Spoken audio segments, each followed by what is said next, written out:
Il y a trois choses importantes en histoire. Premièrement, le nombre. Deuxièmement, le nombre. Et troisièmement, le nombre. Ça veut dire, par exemple, que les Noirs sud-africains finiront certainement un jour par gagner, alors que les Noirs nord-américains n'arriveront probablement jamais à s'en sortir. Ça veut dire aussi que l'histoire n'est pas une science morale. Le bon droit, la compassion, la justice sont des notions étrangères à l'histoire.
Entrevue de Dominique Saint-Arnaud par Diane Léonard pour Littérature au pluriel.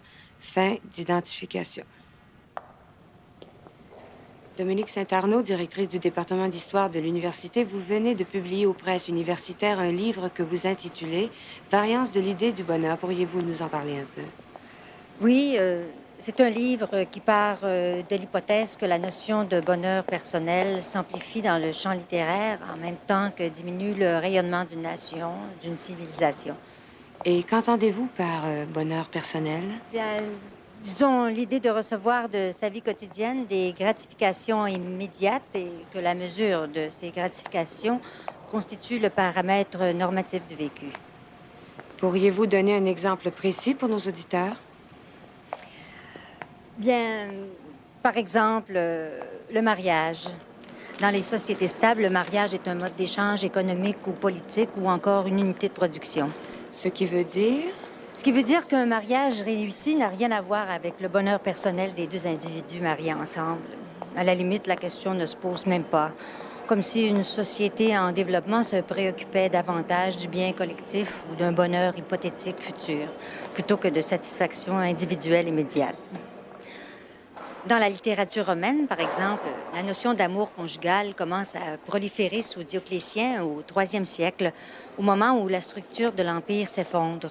Même phénomène dans l'Europe du 18e siècle, où l'idée rousseauiste de bonheur précède de peu la Révolution française. Et je pose la question paradoxale, cette volonté exacerbée de bonheur individuel que nous observons maintenant dans nos sociétés est-elle pas, en fin de compte, historiquement liée au déclin de l'Empire américain que nous avons maintenant commencé à vivre? Ça va comme ça? Il faudrait que tu m'en fasses 5 minutes de plus. On espérait Milan Kundera, mais il est reparti à Chicago. Faut rallonger tout le reste. Mais oui, mais quoi? Bon, n'importe quoi, désintégration sociale, dégénérescence des élites, the usual.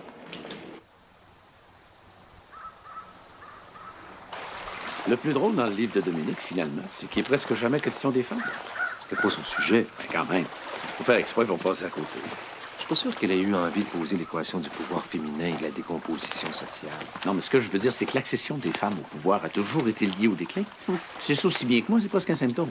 Tu lui parleras de ça tout à l'heure? Merci. Parlant de pouvoir féminin, tu devrais voir la petite Vietnamienne que j'ai dans mes cours. Une splendeur. Le problème avec les Asiatiques, c'est que j'ai toujours l'impression que ça vont porter mon argent à leurs jeunes frères malades. J'arrive jamais à les imaginer ontologiquement vicieuses.